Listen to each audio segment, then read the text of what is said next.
টানা কয়েকবার ভূমিকম্পের পরে আহতদের মন থেকে এখনো আতঙ্ক কাটেনি। এখনো তারা বের হতে পারেননি এই ট্রমা থেকে। এই ভয়াবহতা গ্রাস করেছে শিশুদেরও। মনে ভয় নিয়ে স্কুলে যাচ্ছে তারা। বিশেষজ্ঞরা বলছেন, ভয় না পেয়ে নিজেকে সুস্থ রাখতে হবে, না হলে এই ভয় জীবনে আনবে চরম বিপর্যয়। অনুপ পিয়ালের রিপোর্ট।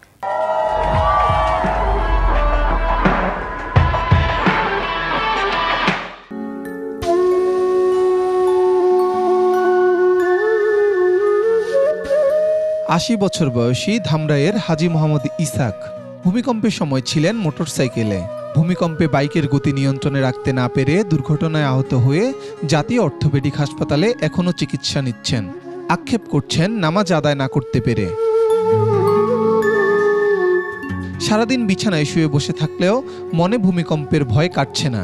কত কষ্ট, নামাজ পড়ছি মসজিদে, কেউ আমার আগে যায় না। শুধু ইসাক মিয়াই নয়, ভয়ে দিন কাটছে ২৬ বছর বয়সী ফরিদুল ইসলামের। কবে সুস্থ হয়ে বাড়ি ফিরতে পারবেন জানেন না তিনি। ভয় তো লাগতেই পারে সব, কারণ এর আগে তো কখনো হয়নি এরকম কোনো কিছু। আর ১২ বছর বয়সী আদু মিয়া ছিলেন রাস্তার পাশে। ডাক্তার দেখলেই ভয় পায় সে। ব্যথা লাগে, মোটামুটি আমি ডাক্তার দেখলেই তারাই কান্দে। চিকিৎসকরা জানান, আহতদের চিকিৎসার পাশাপাশি তারা মানসিকভাবে সুস্থ রাখতেও চেষ্টা করছেন। ভর্তি রোগীদের ক্ষেত্রে যারা এখানে তারা হলো একটা সাইকোলজিক্যাল ট্রমাতে আছে, তারা আতঙ্কিত, আমরা তাদেরকে আশ্বস্ত করতেছি এবং যথাযথ আমরা চিকিৎসা ব্যবস্থা নিচ্ছি। স্কুলের ক্লাস পরীক্ষা চললেও সেখানেও আছে আতঙ্ক। রাজধানীর শেরেবাংলা নগর সরকারি বালক উচ্চ বিদ্যালয়ের প্রধান শিক্ষক জানান, শিক্ষার্থীদের সচেতনতা বৃদ্ধিতে কাজ করছেন তারা।